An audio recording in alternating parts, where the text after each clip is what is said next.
आज हम बात कर रहे हैं अरितस वाइनिल आईपीओ की।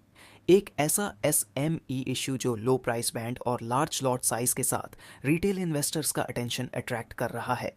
इशू साइज छोटी है, सेक्टर इंटरेस्टिंग है, लेकिन क्या ये आईपीओ लिस्टिंग डे पर पैसा बनाएगा या फिर ये भी एक एवरेज एसएमई आईपीओ बनकर रह जाएगा? चलिए पूरा एनालिसिस करते हैं। हेलो दोस्तों, वेलकम बैक। आज के इस वीडियो में हम करेंगे अरितास वाइनिल आईपीओ का कंप्लीट, सिंपल और ऑनेस्ट रिव्यू। बिजनेस मॉडल से लेकर फाइनेंशियल्स, स्ट्रेंथ्स, रिस्क्स और फाइनली अप्लाई या अवॉइड, सब कुछ वेरी क्लियरली एक्सप्लेन करेंगे। चलिए शुरू करते हैं। ओवरव्यू। अरितस विनिल एक मैन्युफैक्चरिंग कंपनी है जो पीवीसी फ्लोरिंग, वाइनिल शीट्स और प्लास्टिक बेस्ड डेकोरेटिव प्रोडक्ट्स बनाती है। ऐसे products mainly real estate, commercial spaces, schools, hospitals और इंडस्ट्रियल एरियाज में यूज़ होते हैं। पीवीसी फ्लोरिंग इंडिया में स्टेडली ग्रो हो रही है क्योंकि ये कॉस्ट इफेक्टिव, ड्यूरेबल और लो मेंटेनेंस होती है। कंपनी का बिजनेस B2B मॉडल पर चलता है जहां बल्क ऑर्डर्स से वॉल्यूम जनरेट होता है। Business model detail company manufacturing based business चलाती है जिसमें revenue majorly vinyl flooring products की सेल्स से आता है। इस सेक्टर में मार्जिन्स मॉडरेट होते हैं लेकिन डिमांड लॉन्ग टर्म स्टेबल रहने का चांस होता है क्योंकि इंफ्रास्ट्रक्चर और इंटीरियर डेकोरेशन दोनों सेक्टर्स एक्सपैंड हो रहे हैं।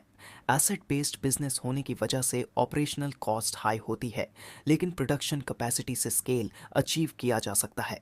Sector outlook. इंडिया में वाइनल फ्लोरिंग का market year by year grow हो रहा है क्योंकि ट्रेडिशनल मार्बल और टाइल्स के कंपैरिजन में पीवीसी फ्लोरिंग चीप और फास्ट इंस्टॉलेशन ऑप्शन देती है।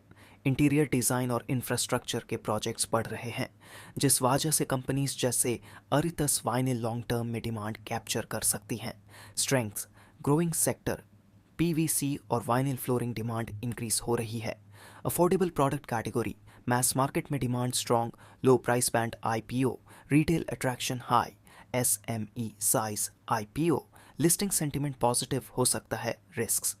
High competition, vinyl manufacturers India में काफ़ी हैं। Raw material dependency, PVC prices global market से लिंक्ड होते हैं।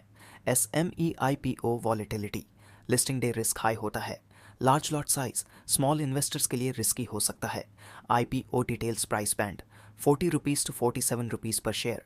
Lot size 3000 shares, minimum investment ₹2,40,000 issue size 37 crore 52 lakh rupees IPO open date, 16th January 2026 IPO close date, 20th January 2026 allotment date, 21st January listing date tentative, 23rd January listing।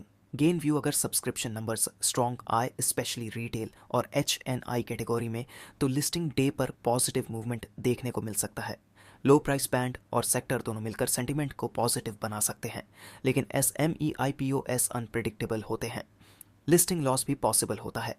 Final verdict, apply और avoid. अगर आप high risk high reward mindset रखते हो और SME IPOS का volatility risk समझते हो तो शॉर्ट टर्म लिस्टिंग गेन के लिए अरितस वाइनिल कंसिडर किया जा सकता है लेकिन लॉन्ग टर्म कंजर्वेटिव इन्वेस्टर्स के लिए यह आईपीओ अवॉइड करना बेटर रहेगा। फाइनल डिसीजन सब्सक्रिप्शन नंबर्स देख कर ही लेंगे।